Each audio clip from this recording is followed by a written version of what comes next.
A Rainbird 5000 rotor head that refuses to rotate is almost always jammed by dirt, sand, or debris trapped inside the gear drive mechanism.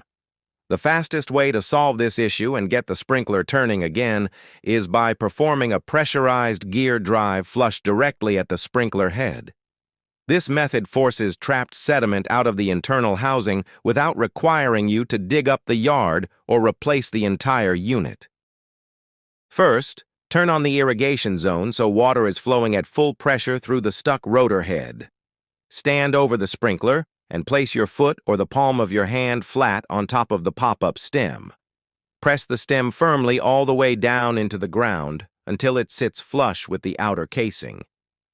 You will notice water forcefully blasting out from the sides of the seal instead of the nozzle.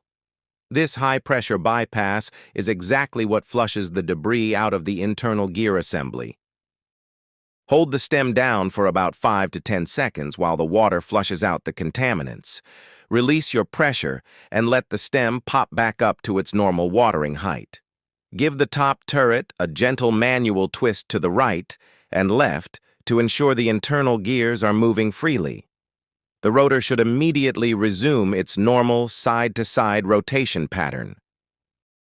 If the sprinkler head still fails to rotate after the first attempt, repeat the flush process 2 or 3 more times to break loose stubborn sand particles. Sometimes heavy mineral buildup requires multiple high-pressure flushes to fully clear the tiny gear teeth inside the canister. Once the sediment is cleared, the rotor will operate smoothly and cover your lawn with the correct spray pattern.